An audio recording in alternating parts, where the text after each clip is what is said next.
नमस्कार Odisha special story with Falguni स्वतंत्र कार्यक्रम रे स्वागत करुच्ची मु फाल्गुनी।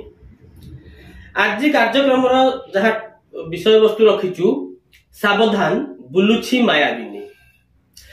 ए कथाटा शुणिला बेलू जी आश्चर्य लगुच सेतिकी पिला दिन कहानी मन पड़ जाऊँगी। जेतेबेले जेजेमा बा जेजेबापा माने छोट छुआ माने दुष्ट होला बेले कहती खाईदे कि सोईपड़ भूत आसुची मायाबिनी आसुची शैतान आसुची छोट पिला कहानी कहीकि शुआई पकाती खाऊ नथिले खुआई दियंती।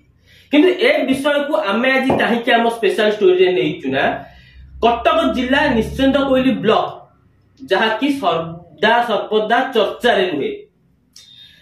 एई अंचल रे बेस किछि दिन होइजिबो मायाबिनी बुलुची। एई अंचल रे मायाबिनी बुलुची निजर माया जाल को सांगरे धरिकी। एकुटिया मायाबिनी बुलुनी याकु मध्य बहुत बड़ बड़ रथी महारथी माने मध्य सहयोग करूचंती बुलिबा पई बा परोक्षरे बुलौचंती बोली आमे कहि परिबा। काहे कि ना थरे नुह कि दुई थर नुह अनेक जगह मायाबिनी निजर माया विस्तार कर सारी एवं एथिरे सफल होई सारी। जो माने मायाबिनी माया जाल रे शिकार होइचंती से माने निजर इज्जत को जगिकी निजर परिवेश रे थिबा निजर उपस्थिति को जगिकी भय करिकी से माने मुह खोली पारु ना।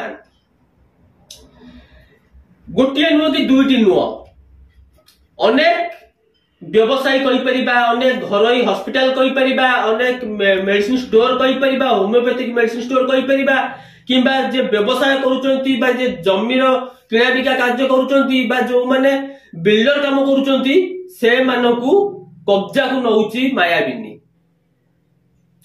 आज हम एथि पई ए टॉपिक को आइलु हम स्पेशल स्टोरी रे। जेतेबेले मायाबिनी निज माया जाल रे विभिन्न शिल्पपति हो बा विभिन्न प्रतिष्ठित लोक मानकू निज माया जाल रे फसौची सेतेबेले प्रशासन करूची कोन।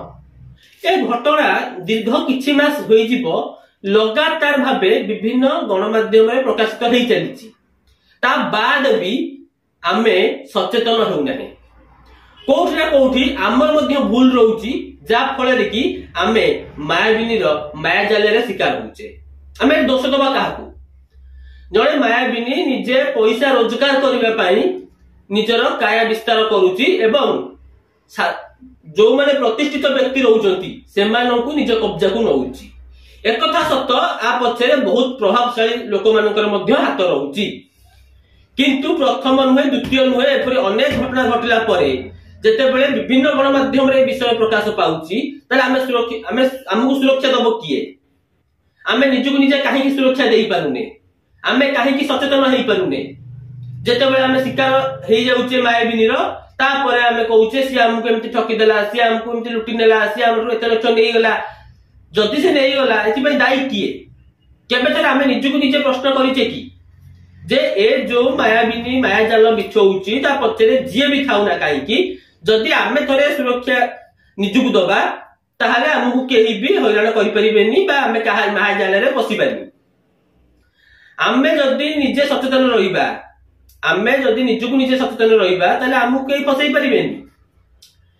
ए कथा आमे कहूबा ए कथा आमे एथि पई कहूचु कि विगत दिन रे आमे देखुचु जे विभिन्न गणमाध्यम रे प्रकाश पाई सारिछि। आमे मध्ये किछि गणमाध्यम खबर कागज रो कटपिस आपण मानकु देखौचु देखंतु जेतबे एते गणमाध्यम रे प्रकाश पाई सारला परे भी जेमति कथा रे अछि जथा पूर्वं तथा परं मायाबिनी रो माया जाल रे रोक लागु नाही। मायाबिनी निजर माया जाल विस्तार करी चलीची एवं साधारण लोक आरंभ करी प्रतिष्ठित लोक मानकु निज माया जाल रे बसीभूत करूची एवं निजर डिमांड अनुसार टंका सेमान से हड़प करूची। तो विचार आपण मानकर निजकु किपरि सुरक्षा देबे निजे केते सचेतन हेबे विचार आपण हाते रे। जदि हमर ए वीडियोटी आपण मानकु भलो लागि थाए निश्चित हम चैनल को लाइक करिवे शेयर करिवे सब्सक्राइब करिवे। रहिलु नमस्कार।